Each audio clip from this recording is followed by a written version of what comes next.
Welcome to People Doing Good for Others.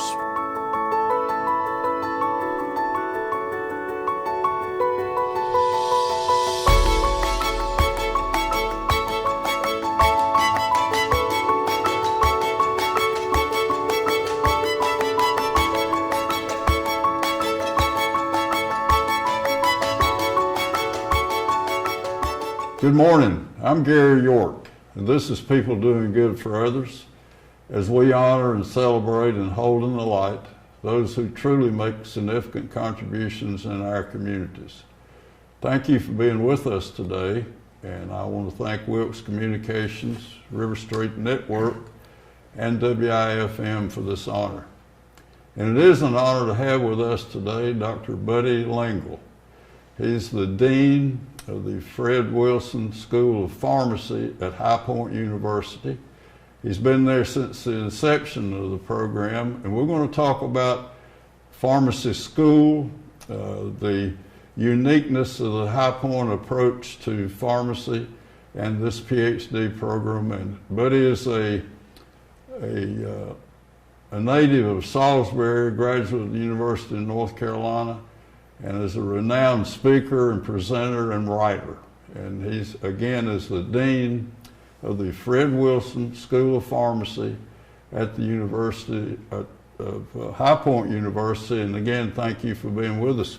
Buddy, I think it'd be a good way to start to talk about Mr. Wilson, if you will. Yeah, I think so. Well, first of all, thank you. It's great being with you. I appreciate the opportunity to be here, and that introduction, you put a little pressure on me here. It made me have to try to live up to it today. Well, you will. So anyway, the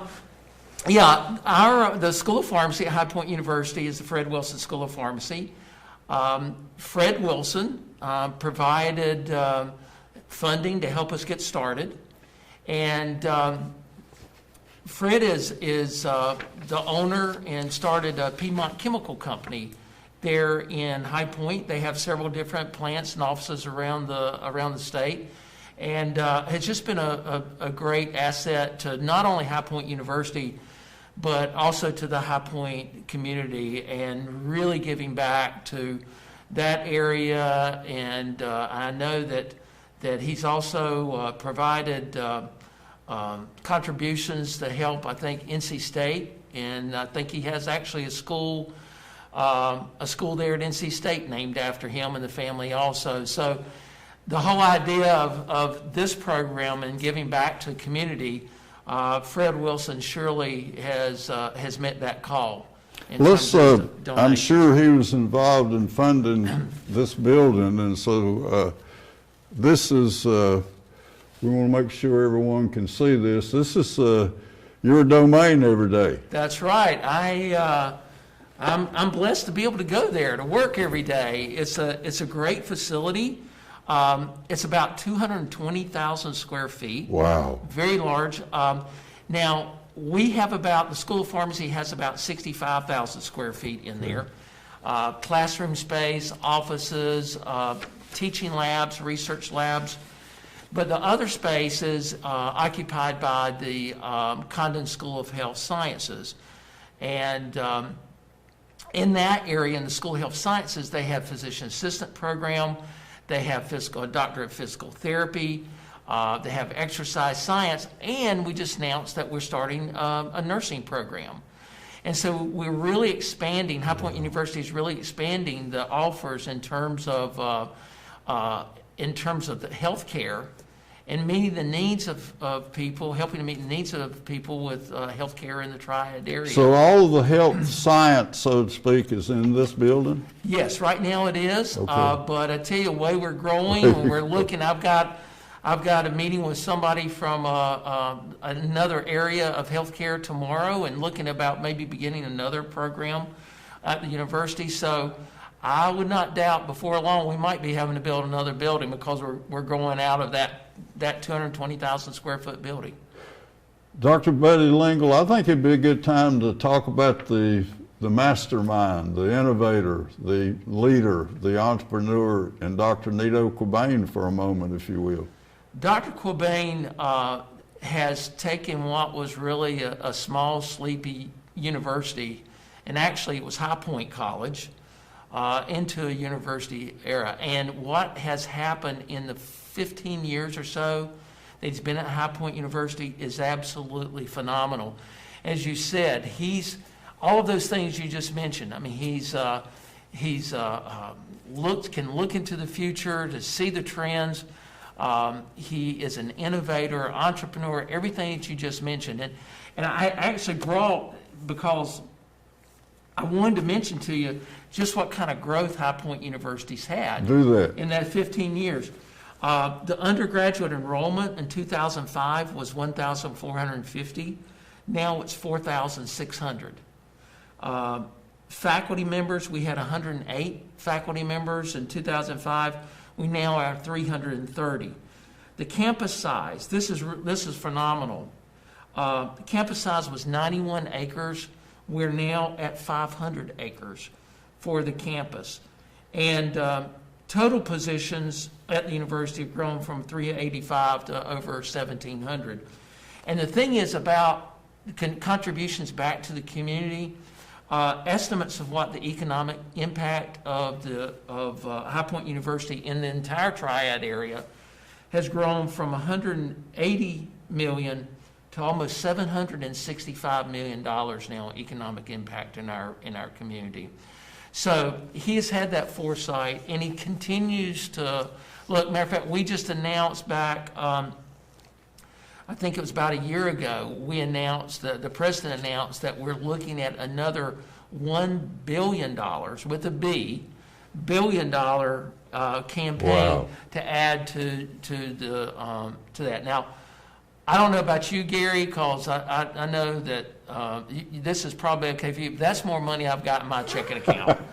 So I'm sure you've got just that much. You know, a couple of years ago, I'll never forget this. I thought I wanted to dial High Point, and I did, and I figured a security guard would answer. He answered the telephone. Oh, really? Did he? 7:15 in the morning, and he just said, you know, it's I want to set the example, and I bet that's true that he walks the talk. He does. I mean, I looked and I had an email from him at 6 a.m. this morning, and I'll probably be getting another email from him from about 8 How p.m. wonderful for you to have this experience. Yeah, maybe not at 6 a.m., but it's still it's a good experience to have. It is. It's been.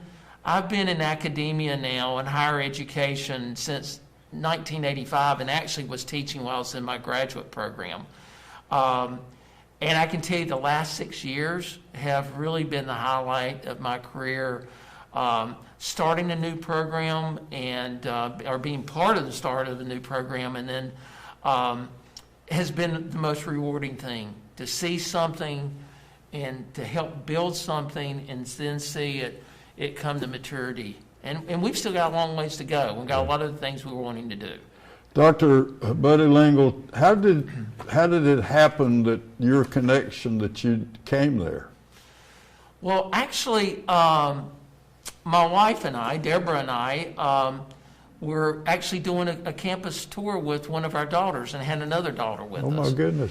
And to give you an idea of the way that worked at High Point University, we were running late, as we usually do in my household of three daughters, and we didn't get to High Point until like 4:15 on a Friday afternoon, and was wanting to do a tour where all the tours were done and everything. And we were standing in the admissions office talking, and all of a sudden a gentleman walks out and says, "Can I help you?" And took us on a tour till 6:15 that evening on a Friday evening. And we did not know until we were leaving that the person giving us the tour was Andy Bills, who was the vice president of admissions for High Point University, who came out of his office. And again, that's the way people do things there. And so, as we were leaving, Andy asked me, he said, "What do you do?" And I told him I was a professor at a pharmacy school at another university.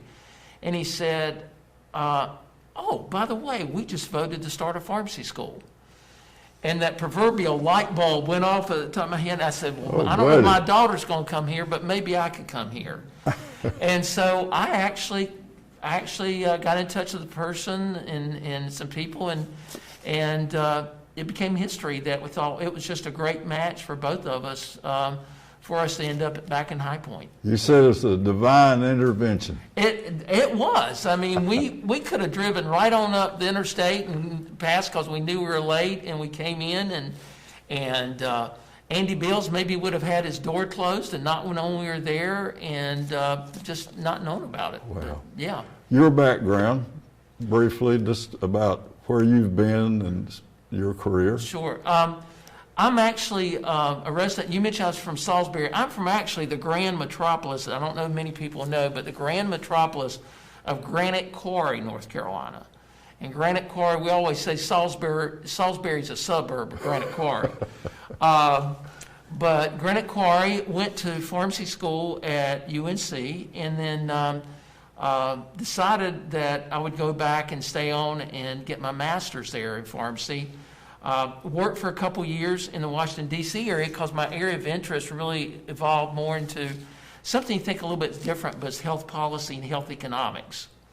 So spent a couple years in Washington area, and then went back to finish my graduate work and get my PhD at the University of Texas at Austin, and then moved. So you love to teach. Is that that's your really heart and soul? Yeah, it has been. I've always just really enjoyed getting in the classroom and being with students, and wow, and being able to try to share a little bit of information, a little bit of knowledge I have to them, and help prepare them in an area that they don't really think about coming into pharmacy school, in terms of thinking about what's the impact of, say, Medicaid and Medicare on their practice. I see. And so talking about some of those policy issues that we're seeing, in states and things, and just, for example, here now allowing pharmacists to give immunizations, and those type of things. I've read that's a huge demand right now, hiring folks that it is needing thousands and having a hard time finding them. It really is that our students, for example, in our program, when they finish their first semester of pharmacy school, they're certified immunizers.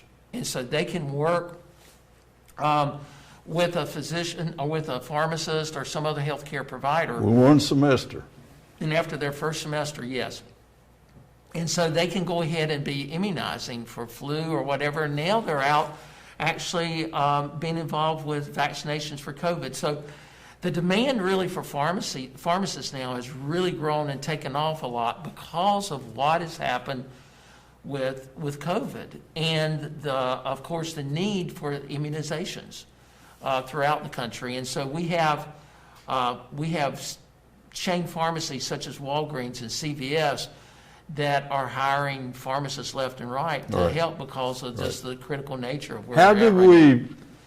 Would it be a good question to give us a structure, or how did we decided we would become a school of pharmacy? Walk through that with us, if you will. Well, again, President Cobain in his foresight was looking at other areas that the university could get into, and really started going down the health sciences route and following down that route, and started looking and seeing that in the state of North Carolina, we have 3 other pharmacy schools, very good pharmacy schools in the state, but we didn't have one in the Triad area. So the proximity was a big part of it. It was a big area. How can we help provide services in this northwestern part of the state, in the Triad area, and then on to the west and to the north? And because of that, there was thought, well, this is a good fit here. The need. Yeah, and it's need. And I think there was another school actually that was looking about a pharmacy school and decided not to do it. And so, he talked with them and jumped in when we saw that there was a real need. And we can see it now. I mean, we have a lot of students from the Triad area, students from up in this area in terms of Wilkes and Allegheny and Lenoir counties and things, who are coming in and coming to pharmacy school because of really the proximity to home. And so we just saw that there was that So need you for the have, now state. we have 250 students thereabout? A little over 5 250 classes? students that we have now. Well, our program is what we call a 2-4 program. Okay, And that what would happen is to get your pre-pharmacy work done, you would have to have at least 2 years of undergrad education to take your chemistry courses and your biology and math courses and such. So it would take 2 years, but then you can apply after the 2 years or during the second year to go to pharmacy school for 4 years. And so our program is what we call a 2-4 program, 2 years pre-pharmacy, 4 years of pharmacy school. 3 years of that is spent on campus. And then the last year, our students are all out doing experiential rotations. And again, this area of the state has been great to us. The pharmacists in this state, hospitals in the state have been wonderful in terms of cooperating with us to provide us those experiential rotations. And that's the way, again, they're giving back. yeah. They're giving back to their community, they're giving back to education, they're giving back to really helping the future of pharmacy and healthcare by providing training sites for our students. So D-Rex over in Jonesville is one of WIFM's best customers. Right. And David is forever calling me and asking me to stop by and meet the intern, and so many of them are coming Right. from High Point School of Pharmacy. Yeah, D-Rex has been great to us in terms of providing places for our students. The local hospitals, Wake Forest Baptist here in Wilkesboro, in Boone, both UNC Caldwell, Appalachian Regional, Ash Memorial, and Jefferson have been getting. And then we've gone into Lenore, like I think with Medical Arts Pharmacy. Boone Drug has also been helpful. Brain Huey here in North Wilkesboro has also been very beneficial, and so have helped us out tremendously. And you're very proud of your accreditation. Let's talk about that. Great point. Thank you for bringing that up. Accreditation for a pharmacy school is a long and arduous process. It took us. We had to seek what we call pre-accreditation status before we could even start offering admissions, making admissions offers. So this has been going on for quite a while. Just last month, our accrediting body, the Accreditation Council on Pharmaceutical Education, sent us, they made a decision at their board meeting that we were a fully accredited school of pharmacy. And it's tough. There's 25 standards that you have to meet, and they can say that you're either compliant, partially compliant, or non-compliant. And some people can get accreditation with being partially compliant, but for all 25 standards, we came out as being fully compliant. Wow. And Good for you. just a great testimony, not only to the higher administration providing the resources that we needed, but really to our faculty and staff who have just done yeoman's work in terms of building our program where we are, building the curriculum, working with our students.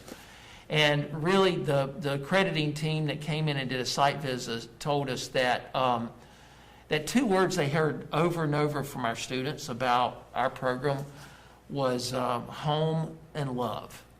My goodness. And so it was really awesome, and we were just very humbled that we were able to earn this, and we did. It was definitely earned. Dr. Lingle, let's talk about those unique things that the heart and soul of the High Point University School of Pharmacy, the soft skills that we are demanding from our youngsters that come to the program, that they do the hands-on thing, to spend time with the patient who comes in and gets his prescription, that there's a soul behind the folks there that are administering that. That's definitely right.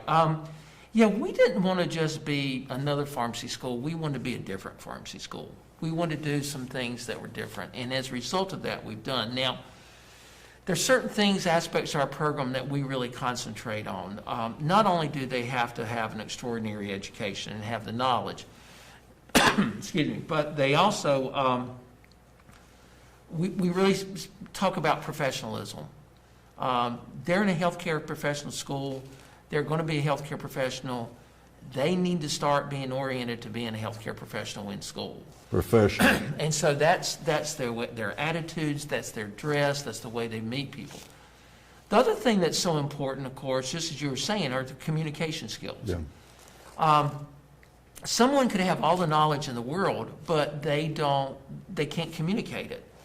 So how good is that to a patient if you can't communicate what you're trying to get back to them? So we've done a couple of things that are very different. One thing that we're very proud of is our what we call longitudinal patient experience, in that we actually work with 2 retirement communities in our area, and we match up a student with one of the residents of the retirement community.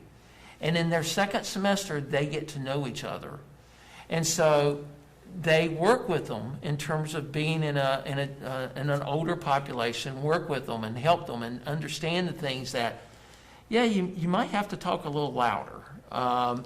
You might have to spend a little bit more time in terms of explaining things. And just working with them. And they get to know these people over 2 years. And they can see whether their health improves or their health declines. Unfortunately, we've had a couple of students whose residents have passed away while they were working with them. But you know, that's a learning experience too for them. That's a life skill. It is, and learning that and dealing with that. So the residents absolutely love being around our students, and our students love being around them. We'll bring them into campus once a year and have lunch for them, and then give them a tour of the pharmacy school. Another thing we do, I think, is very different. Is what we call our standardized client and standardized patient program. Some schools have it to where if you had 2 students, they would role play, and one would play a pharmacist, the other one would play a patient, and then they'd flip. Or a faculty member play a patient. Well, that's not real world for them and doesn't help them that much. So what we do is we actually have people come in as actors and actresses, train them on different cases, and have a case regarding something they're learning in class. Let's say it might be on antidepressants. There'll be a case, and the students will not know what the case is about until they walk into that suite where we have the standardized clients. And so they will work with them, and they're scored, they're recorded, and so much of their scoring is being done about, do they show empathy? How's their communication skills? Oh, a great word, empathy. Yeah. Do they show that? Do they look me in the eye when I'm talking to them? And so helping them to get, and we can hear back from our preceptors that it's working. And so spending time, you know, I've often walked into a pharmacy, and the experience, I will leave already feeling better and hadn't taken any of the medicine, so to speak, because of the time, that commitment level of the person behind the counter there is just paramount. That's right. I mean, so much, I mean, you think about it, in terms of people taking medications, some folks they're concerned, is this going to work or not? They're concerned, well, what's going to be the side effects? And those type of things, the medication. And, you know, part of the thing for pharmacists is to make them understand how important it is to take their medication for it to work. Yeah. You know, how important it is to take their antibiotic for 10 days to make sure that the bacteria, the virus, or whatever it is, the bacteria is killed. And so that's one thing that the pharmacist can do, is help provide. So we're looking for that person who's community driven, who's is willing to give to the community, to be part of it, rather than just drawing a salary and going home. You want to be involved in the community. That's right, and our students have done a great job of that. As a matter of fact, I was going back, and there was a quote, and I'll have to paraphrase this, I can't remember, by Henry Ford, that said, your gifts that are given to you are not for your own, but to be shared within your community. and that it's not for your benefit, but it's also for the benefit of the community. Yeah. And we really look at that a lot in terms of what we do. So for example, when our students come in for orientation before they start classes, we have a day where they do community service. And we make sure, High Point University is very committed to community service and giving back to the community. And we go along with that in terms of the School of Pharmacy. And so whether it's immunization clinics or brown bag seminars, let everybody bring a bag of their medications in and we go through them. We have over-the-counter drug giveaway program. One year, we had over 1,000 people walk through our community center where we were giving them medications over the counter free that we'd had donated, and making sure, for example, if they had high blood pressure, well, there was a certain kind of cold medicine and cough and cold medicine they should get, and not this one that might increase their blood pressure. Dr. Buddy Lingle, it's been quite an honor to have you here, and the depth and the knowledge and the passion that you have for the program. What size is a class, and how would a person get involved as to be accepted into it? Just talk a little bit about recruit for a minute. Will you do that? I will do that. Thank you for allowing me that opportunity to recruit. Again, one of the best ways to look at our program and see what we're doing is to go to highpoint.edu/pharmacy, or you can just Google High Point University School of Pharmacy and you'll get it. And we have a lot of information on the internet about courses they would need to take, our program, how long it takes, and those type of things.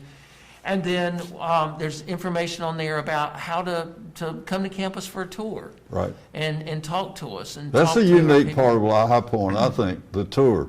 It is, and it's an absolutely beautiful campus. Yeah. Unmatched. It is just, it's unbelievable. So take a tour. We can give them a tour of the pharmacy school and talk to them ourselves. We've got Dr. Gina Peacock, who's our Associate Dean for Student Professional Affairs, head up admissions, but another person's Annie Phillips, who's our Director of Student Services, or myself. Any of us can help them, provide them more information and get to them. So that's probably the best thing, is go to the internet, look us up, and then get more information. And all. What are we, an hour and 15-minute drive? Yeah, it was right an hour, 15-minute drive from here in Wilkesboro. Yeah. And it was a good drive too, going down 421, not much traffic, and so it's easy, pretty easy to get to. And yeah, we would love anyone that's good. I mean, I would say that if there are any high school students or parents of high school students that really look about it and are thinking about something in healthcare, really look at pharmacy, because there's so many different areas that someone could go into in pharmacy. Most of the time we see people in retail pharmacy, in the community independent pharmacies, but you've got your hospital pharmacies, you've got clinical pharmacists, you've got pharmacists in long-term care facilities, pharmacists going to work in the pharmaceutical industry, and insurance companies, just all over, different kinds of ways to be able to contribute and practice. Dr. Buddy Lingle, when I was People Doing Good for Others evolves around bringing in people that can tell a story and share things that we might not know. And you've been able to do that in a wonderful way today. And as I was thinking, I called Chris Dudley, who contacted you, and what an honor to have you here. And I want to thank Wilkes Communications and Riverstreet and WIFM for the opportunity. And you've not only enlightened us, we're endeared to your wonderful school of the Fred Wilson School of Pharmacy. So if you'd close with a comment with me, I'd be forever grateful. Sure. Well, Gary, first of all, I greatly appreciate this opportunity to come here and to speak to people in these surrounding communities, and I just really appreciate the time taken. And the good thing is that I I had a mask on, and so people didn't have to see but half my face. So that worked out pretty well. It's got High Point on the It's got logo High there. Point. Yeah, you can tell President Cobain, That's he would neato. be happy. He would be happy with me when I if I didn't saw have that that, branding right there. That's branded. But thank you again, and please, would welcome anyone who want to come and visit High Point University and visit our School of Pharmacy. Please do that. Get the grand tour. Yeah, that sounds we, great. We want to showcase these miracles that Nito and his team have brought to High Point. That's exactly right. Okay. Dr. Buddy Lingle, Dean of the Fred Wilson School of Pharmacy at High Point University, has been sharing his vision and hope, his experience, and his compassion for his calling in life. And I want to thank you for being with us, and again, thank Wilkes Communications, Riverstreet, and WIFM, and promise that you'll be with us the next session of People Doing Good for Others. Thank you very much.